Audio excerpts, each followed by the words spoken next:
Welcome to Mystical Messages. I am Hilary Harley, your podcast host. I am a soul guide and astrologer. Mystical Messages is your podcast gateway to discover and learn about the realm beyond the veil, including all things intuitive, metaphysical, and the healing arts. To learn more about my work or to book a session with me, please visit hilaryharley.com. If you would like to read my monthly forecast, you may find the full written transcript for all astrology episodes on my website. That way, if you hear something and want to re-listen to a forecast or check a date of a cosmic event, you may find it on the written monthly forecast on hilaryharley.com. Please remember to like and subscribe to my channel on YouTube. And I am so pleased to bring you my very esteemed colleague, fellow astrologer, Jill Jardine, to break down the astrology for 2026. Welcome, Jill. Thank you, Hilary. I'm so happy to be here with you, my fellow esteemed colleague, astrologer, to talk about the wild and wacky 2026. We're going to have Yes, I fun. know. We're really shifting gears. Before we dive in, I just want to introduce you to listeners. Jill Jardine is a lifelong astrologer and psychic who began studying metaphysics and astrology at age 15. She has a master's in counseling psychology, and since 1991, she has worked as a professional consulting astrologer and therapist. She is also a yogi, and she has studied with esteemed gurus from India, cultivating deep insight into the mind, body, and spirit. Jill is so honored to share her spiritual gifts. She hosts the internationally acclaimed podcast, Cosmic Scene with Jill Jardine. And she has maintained a thriving astrological and healing practice for many years on Boston's South Shore. And if you want to book a session, an astrology session, or find out about classes she's teaching, or tune in to Cosmic Scene with Jill Jardine, her podcast, you can go to Jill Jardine. It's JILLJARDINE, Jill Jardine Astrology, all one word, JillJardineAstrology.com. So let's get cooking. Lay it on me. What is your take? Okay, so I'm actually quite excited about 2026 because we're going to be shifting out of this heavily laden Earth outer planet energy and water outer planet energy into fire and air. So we're having an elemental shift. We did have a little taste of it in 2025, but I think not enough to get our groove on. So I'm very excited. I mean, I'm an Aquarian, so I'm kind of excited that we're going to have this push into the Aquarian age. And so I think the year is really about a lot of changes, air and fire. Now, air is mental body. So people are going to be brimming with ideas. There's going to be a lot of intellectual or creative energy coming through. And then fire is creativity and new beginnings. So the keynotes are the fact we're going to have Pluto going through Aquarius in early degrees. That will be joined by Saturn and Neptune in Aries, which we did have last summer going on for 2 months. And then Uranus in early Gemini will get into the show in late April. So there's going to be all these harmonics between the planets, the outer planets in fire and air. And then we're going to have Jupiter jump into Leo at the end of June. So it's going to be, if you have anything in the early degree of air or fire, I've been telling all my clients, you're certainly going to be in the cosmic blender, which I think is a good thing. The problem with the last years of Taurian energy coming from Uranus, and then the Pisces energy coming from Saturn, and Neptune and Pisces, and then we had Pluto and Capricorn. It was kind of heavy. It was really Yes. heavy. It was a lot of working through old energies, the end of the Piscean age with all these planets leaving Pisces. I mean, it's been a transition since the 60s into the Aquarian age, but I think Pluto as the last outer planet to get into Aquarius now and fully ensconced till 2044. We're in it. But that the heaviness of the last few years and the density, I think, of the collective consciousness due to the water and the earth has been sort of a hindrance to those of us who are trying to bring in a higher consciousness Yeah. to the planet. Yeah, for sure. I mean, you can just feel the little preview of coming attractions that we got a taste of mid 2025, where it was, Saturn and Neptune stuck their toes into Aries and Uranus stuck its toe into Gemini, and it was like, oh, I can't wait for this. Yeah, it was really fun. The 2 months when they were all there was June and July and August. June they started to get into it, and man, I had a blast. So I was like, Hmm. but the thing is that people need to understand when we're giving these astrological updates, we've got our personal astrology, so it's always good to know your sun sign. Every sign is going to be affected though by this new energy next year. Everybody, doesn't matter what your zodiac sign is. So we have the personal impact to our astrology, but then it's the collective. And that's what we have been concerned about for the last years Right. because we're a little bit behind schedule as far as what my projection was back in, we didn't make it in 2012 at the end of the Mayan calendar there on December 21st, 2012, which is now 13 years ago. And so as I had predicted that 2020 with the cluster of Capricorn planets, there would be a collective conundrum, which we experienced as COVID when it hit. So all these things have forced the consciousness to shift. And now I do believe that 2026 is going to get people on track. It's like what we used to say, evolve or dissolve. And this is the opportunity. So I'll jump into the first 6 months and what I see and sort of the big picture items. I won't be getting in the weeds with the smaller transits, but Okay. I'll talk about Awesome. some of these outer planet shifts, because I think those are the big um, things that we will all feel when, for instance, when Neptune finally gets into Aries for the next 12 years, Saturn gets into Aries for about 3 years straightforward. Then Uranus will be about 7 years going into the sign Gemini. Again, we had that toe in the water type of energy, not enough to really, it was not even an appetizer, never mind the Right. full course, which we're getting ready for the appetizer, and then the full course is going to be shoved in our face in 2026. Yeah. So I'll talk a little bit about the moons, the Mercury retrogrades, and some of these other big picture items. So we have three Mercury retrogrades in 2026. The first one kicks in February 26th to March 20th. And again, I'll mention these as I go through the months, but where we're going to wait to do a second, there's so much happening in the first 6 months that, like, as I suggested to you, Hillary, it would be better to do Yeah. second installment sometime before July for July through December. And I actually think the end of the year is going to be a little less manic than the beginning. Yeah, yeah, I was looking at this too, and just the energy is so different the first 6 months compared to the second 6 months that it's why, and it is a lot of information too. So it's best just to focus on these first few months. Yeah, and that being said, we're recording this. It will come out around mid-December, and we have until about the 17th, 18th of January to kind of get ready because Hmm.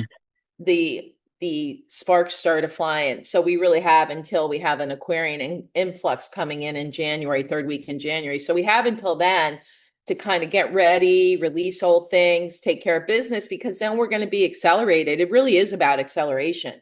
People talk about that and they I don't think they know really what it means, but it just means that time is going to feel like it's moving really fast. We talked about in a podcast that you came on Cosmic Scene about how there's going to be this sense of multiple timelines occurring at once. I mean, we've had Mm-hmm. some of that over the years, but I don't think it's going to be like anything we've ever experienced before. And I also do predict a lot of things are going to come into the collective awareness that we've never experienced any like before. And I mean, if I was to venture what, we are seeing a little bit about this, but I think, and it's a whole nother podcast, but I think it's the awareness that we are not alone on this planet, that 100%. there are Yeah. higher consciousness beings. And I think that if we want to view them as friendly, they are. I mean, I really think our consciousness needs to be in a positive place, but I think that because we are behind schedule with the evolution of this planet, and some people even say our whole solar system, that the cavalry is coming and Mm-hmm. might be on the way from some higher galactic frequencies. And Mm-hmm. what that looks like, I don't think it's going to be the little gray guy. I think it's going to be a shift in consciousness. So what would kick that off would be this Aquarian influx that's coming in January. So let's talk about January. Yeah. I mean, that new moon on the 18th is holy moly. That ushers in a different wavelength. Yeah, so we're going to have the full moon. The first full moon of the year is January 3rd, which is, going to be that annual Capricorn, Sun, Cancerian full moon. So again, it's all quite cozy and homey, and we're reeling after the holidays and maybe just having some little integration time and a couple weeks to just breathe and relax into the new year. As far as setting intentions, here we go. We're coming into the new moon cycle. But before we get to the new moon on January 18th, 2026, we're going to have Venus go into Aquarius. Mm-hmm. Venus in Aquarius is a lot of fun. It's a non-traditional way of looking at relationship, and it's really about trying new things out.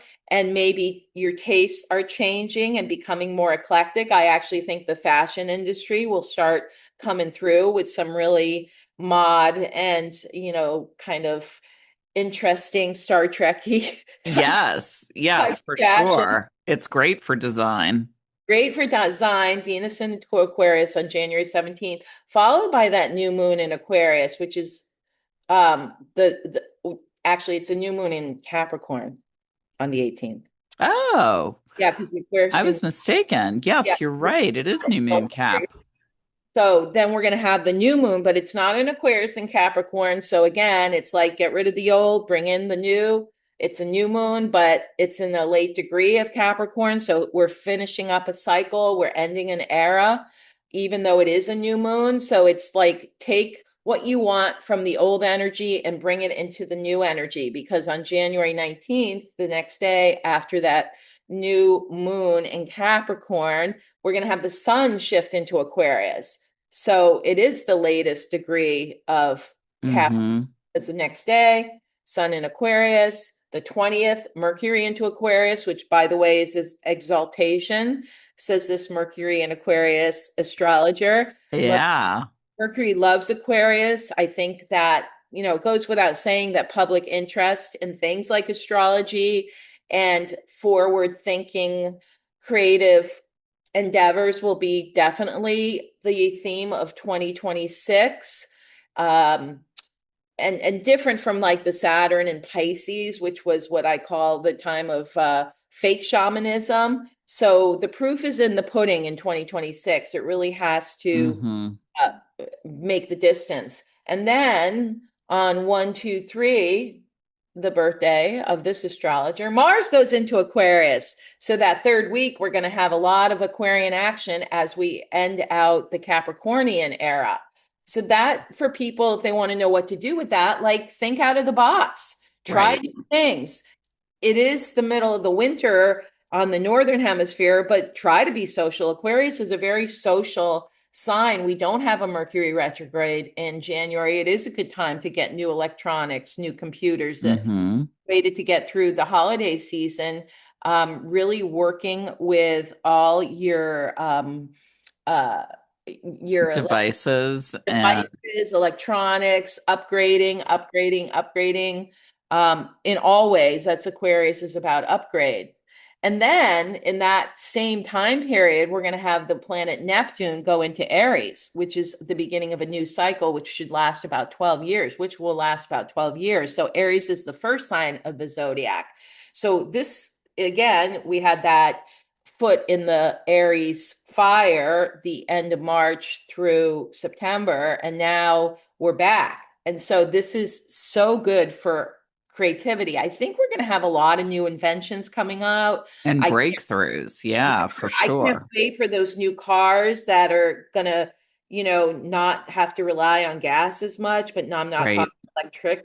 I think we're going to have some new technologies coming up. There's going to be a lot of focus on the environment in 2026. And I can't wait until they make plane travel easier. And I think this is the beginning of that with all that Aquarius. It is an air sign. So we're going to hear a lot about developments that are happening societally, and then these are going to ride for the coming years. So a lot of initiative going on.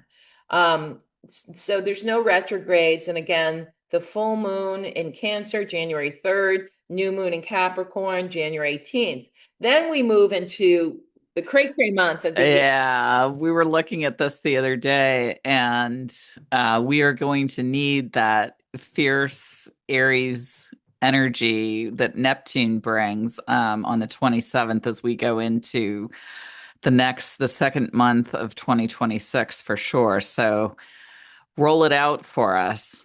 Well, put your seatbelts on. So this will probably be one of the most intense months. Like we were right on because it's an eclipse month, and this year the two eclipse months, and then we had an extra crazy month thrown in were March of 2025, and then the eclipse month of September 2025, and then we had a special cherry on top with November of 2025.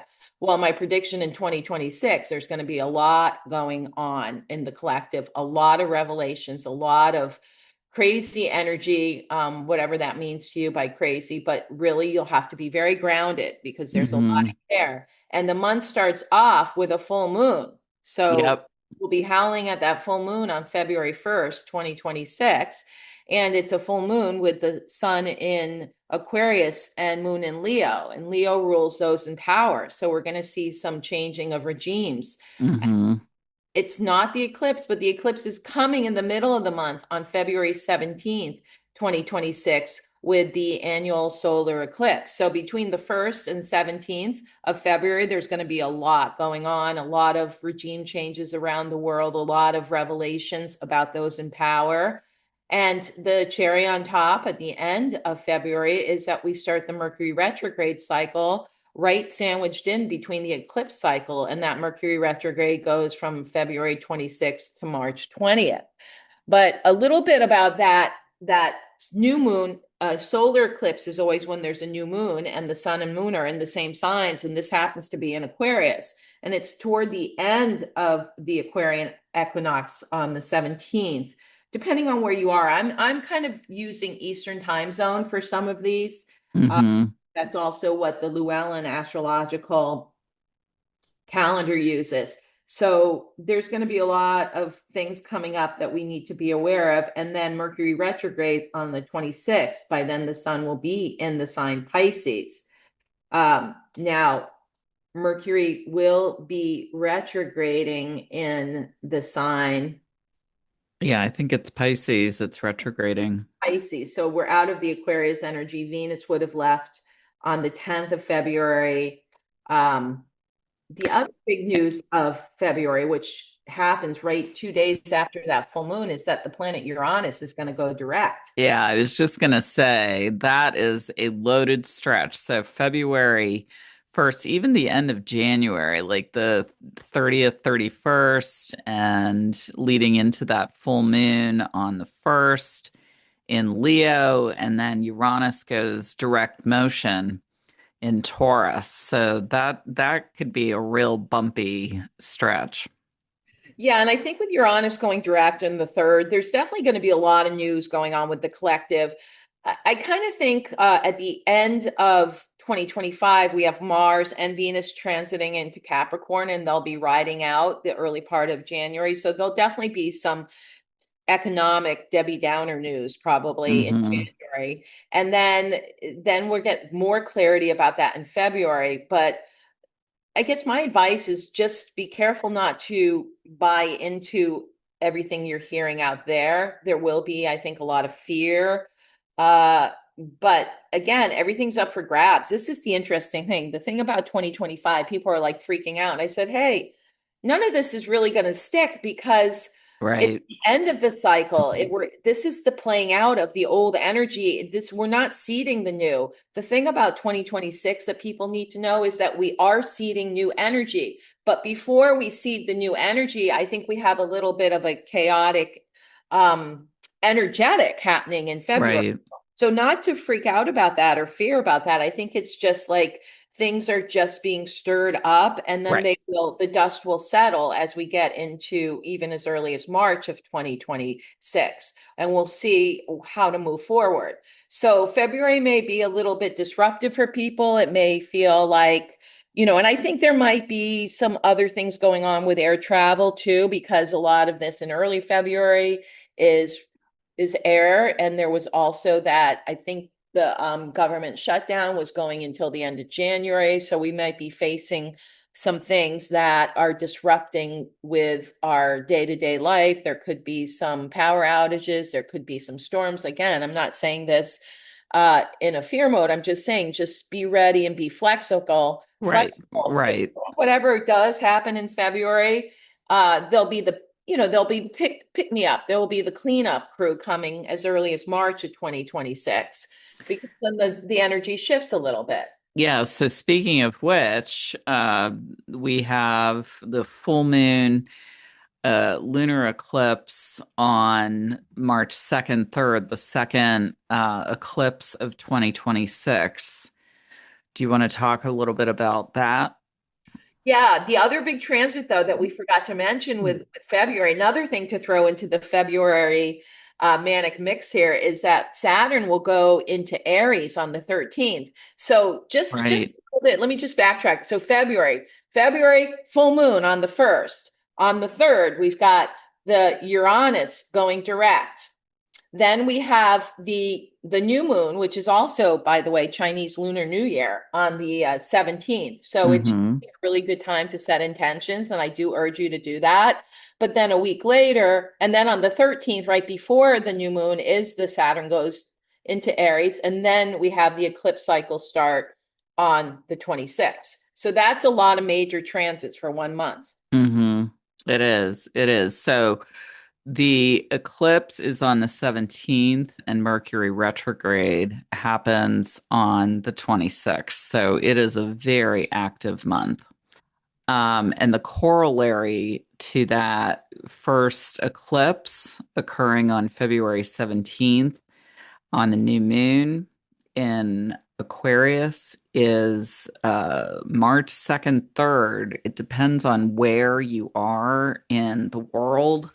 That full moon lunar eclipse in Virgo and Pisces. We want to talk about your thoughts, what your senses are tingling with about that one. Yeah, so this one on March 3rd, it's the moon is full in Virgo, the sun is in Pisces. It is a total lunar eclipse, which we get a lot of partial ones, so they tend to pack more of a punch. And people need to be aware that it's not just the event of the eclipse, it's the fallout that happens. And usually those after total lunar eclipse are pretty powerful. So that would be the 3 months after, and a bigger broad stroke would be until 6 months, which is the next eclipse cycle that would be happening in August. So this is a big deal. I think because Pisces and Virgo have a connection with health and healing. Well, Virgo certainly does in medicine, and then Pisces is more what we would call energy healing. But Pisces also has a rulership over contagion, things that are Hmm. diseases or they spread. Viruses, right? eclipses, they go through, they don't regard boundaries, so they can be spread from one place to another. I think we might have some kind of weird thing going on with some kind of disease or illness erupting then around that time, or trying to deal with a situation, a health situation. There could even be in our country some more, situations around ruling medicine and pharmaceuticals and all of that will be a big deal. And it's about the middle degree too of the sign Pisces. So this is not necessarily an ending or a beginning. It's a continuation of something that may have started. Right. And an eclipse comes when it's affecting the nodes of the moon. And so we've had the eclipses all in Pisces and Virgo since late 2024, and they're going to end in June of 2026 when they change nodes. And that's a whole nother astrological thing, but it's really about the direction that the collective is taking. So again, I think there's going to be some big health concerns showing up first week in March at that lunar eclipse.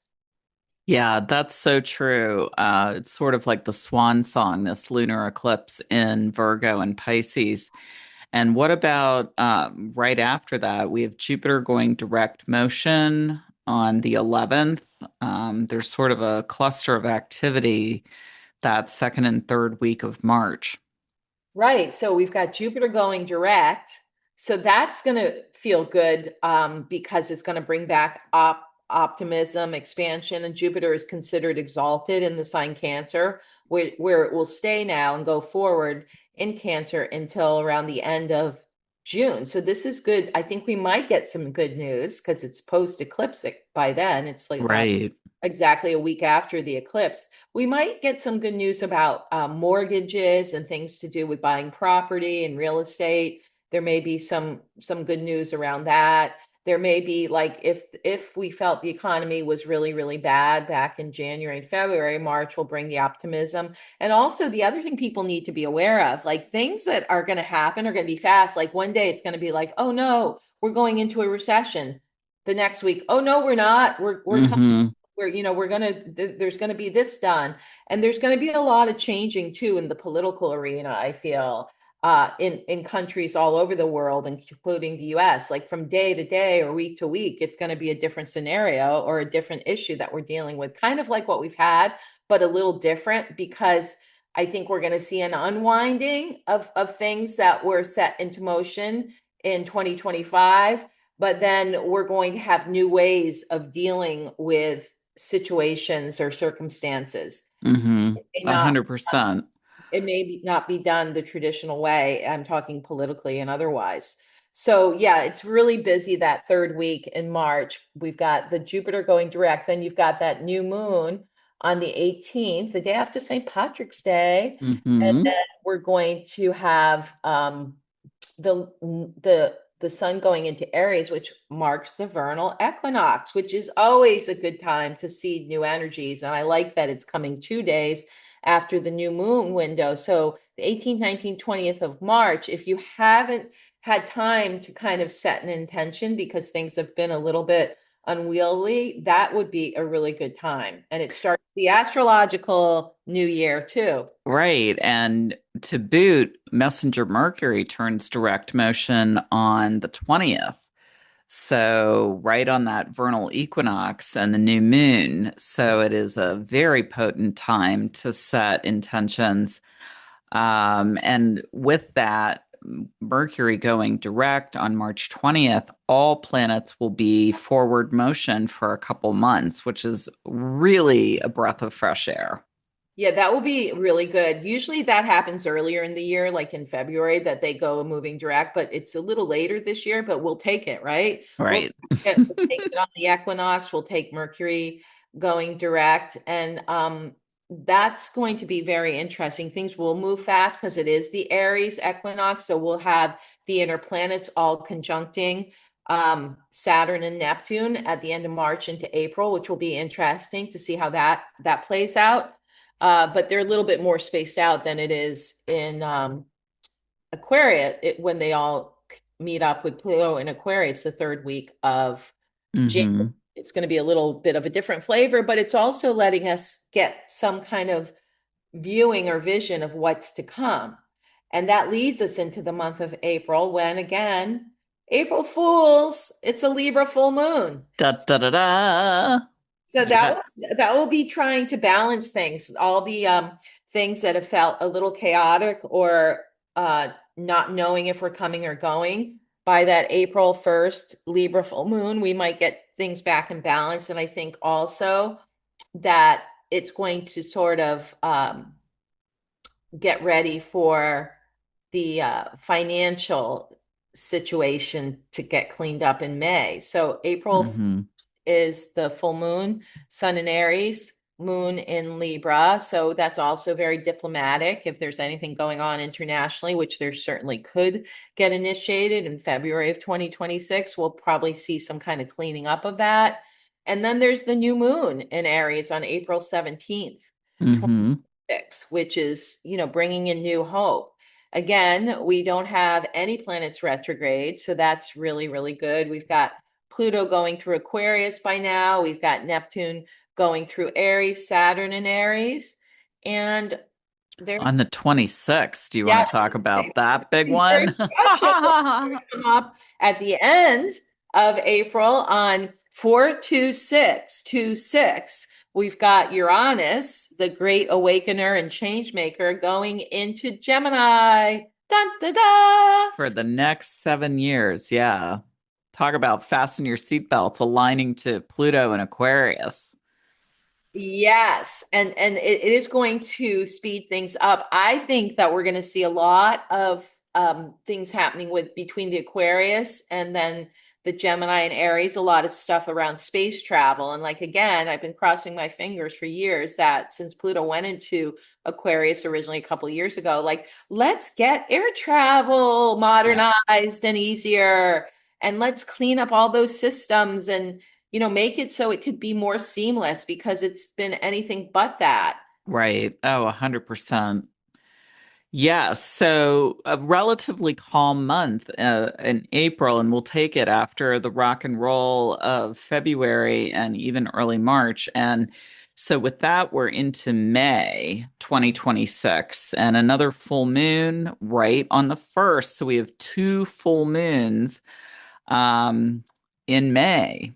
So It's a what do you, once in a blue moon month. It will be a once in a blue moon month. yes.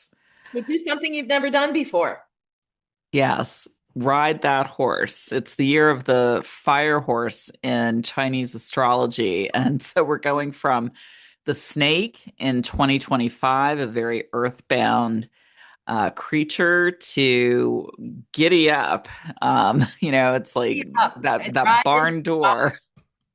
and it kicks in on the 17th of February at that new moon. At the new moon eclipse, the horse is going to come through the fire ring and jump into our lives. And those people who are, every 12 years, so people who are 24, 36, 48, 60, turning 60 or 72, it's going to be your year. It's going to be Hmm. astrological Chinese year. So yeah, May is going to be an interesting month. It starts with the full moon in Scorpio on May 1st, on May Day. And that moon is traditionally considered very special by the Tibetans. It's called the Wesak moon. And Hmm. so it's the time that the Buddha was born, received enlightenment, and died, always on that full moon in his lifetime in Scorpio. So Buddha was a Taurus. And so it has, in our time period, affected financial markets because it's Hmm. financial axis in astrology. Taurus is the money we earn and work hard for, and then Scorpio is money that is invested or comes from other sources outside of what we earn, such as spouse's money, partner's money, investments, Inheritance. Yeah, that's insurance policy. very strong. So there's something financial big that's going to be happening um, during the first 2 weeks of May, I predict something very big. And then what's going to be interesting by the new moon, which is May 16th, 2026, we're going to see something clarified. And around that time, the next day, a couple days later, we're going to have some stabilization with Venus going into Cancer, which is also going to join Jupiter at some point in the coming months. And Mars is going to go to Taurus. So those are kind of secure planets. Those inner planets being a little bit more in secure signs to counter Right. all that air and fire. They're in water Right. and earth. Very grounding. And Pluto, right on the heels of that first full moon on May 1st, turns retrograde on May 6th. So that brings a halt to all planets being forward, but we don't really feel it. But the fact that it comes on the heels of that full moon, and Pluto rules Scorpio, should be really interesting. I'm wondering if there'll be some kind of interesting Earth change around that time because we've got Taurus, Scorpio, and then we have Pluto retrograding, and Pluto tends to bring about like things from under the Earth up. So we could Hmm. geo magnetic energies arising there in that early May. And yeah, so you're right. So we only have a very short no retro planet period from the vernal equinox on March 21st to May 6th. Usually we get a couple months. We get barely About month. 6 weeks. Yeah.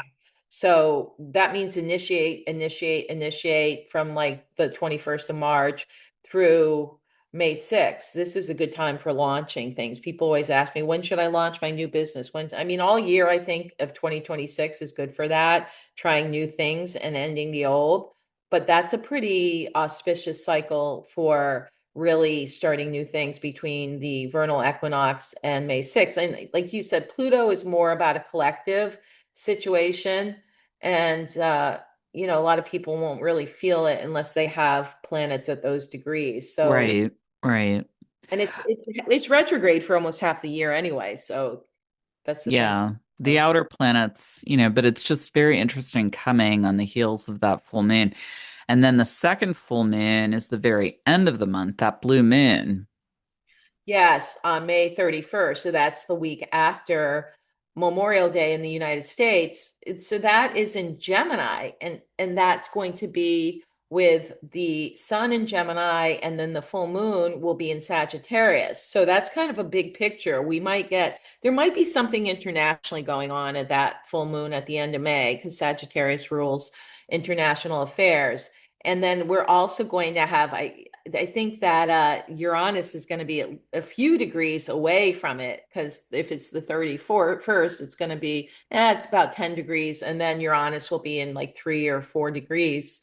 Not even, it will be in the very early degrees of Gemini, but still to have both Uranus and a full moon Hmm. in Gemini, we haven't had that for 84 years. Wow. Wow. Thank you for pointing that out. Yeah, that is really strong stuff. Lot of communication. Um, and now that we don't have any planets in Pisces, that's, challenging the Gemini. It's very clear. Clear communication, a lot of sales and marketing going on. Yeah. And then June, it's pretty quiet in June until the end of the month. Yeah, so June, because they don't, there, we had that May 31st full moon. There's no full moon till the end of June, but right smack in the middle on Flag Day, June 14th, is the Gemini new moon.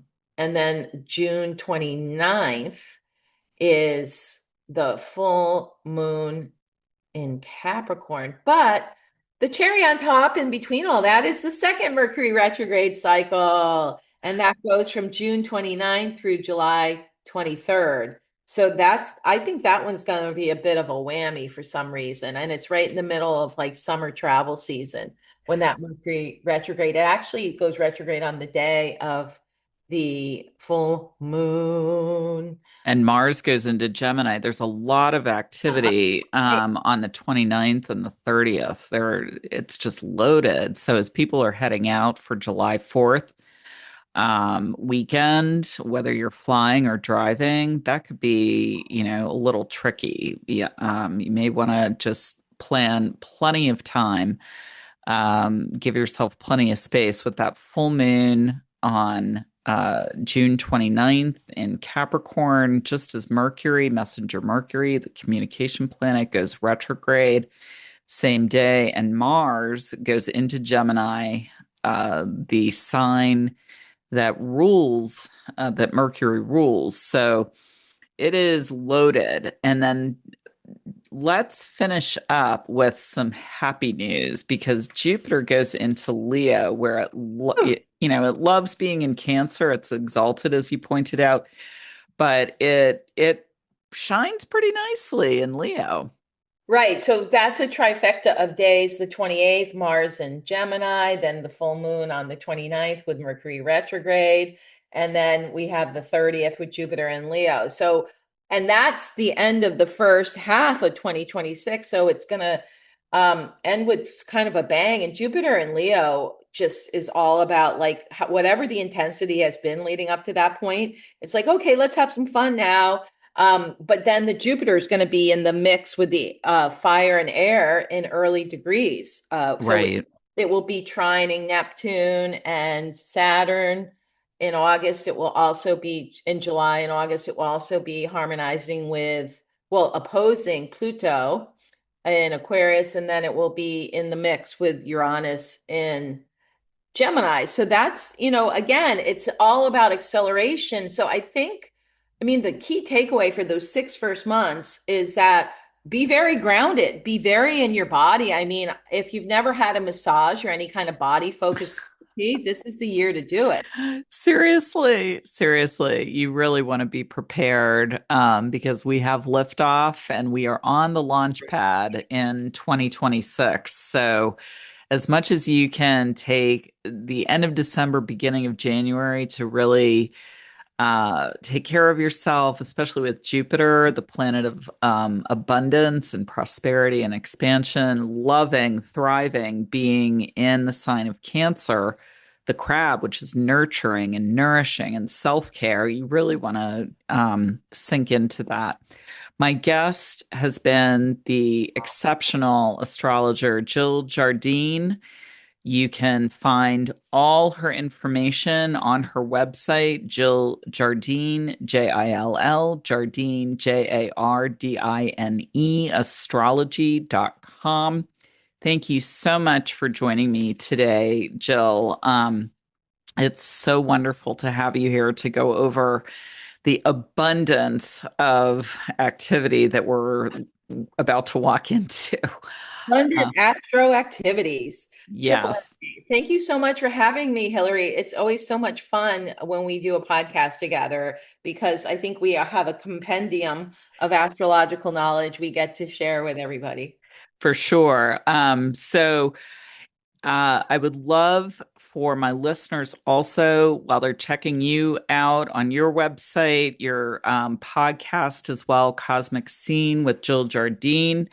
And don't forget, our fellow listeners, we'd love to have you join the Three Wise Women community. We are three veteran metaphysical practitioners offering connection and conversation to explore all of your wildest woo questions.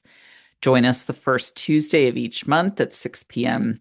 Eastern via Zoom. It's only $10 monthly or $110 per year. To register, please visit my website, hilaryharley.com.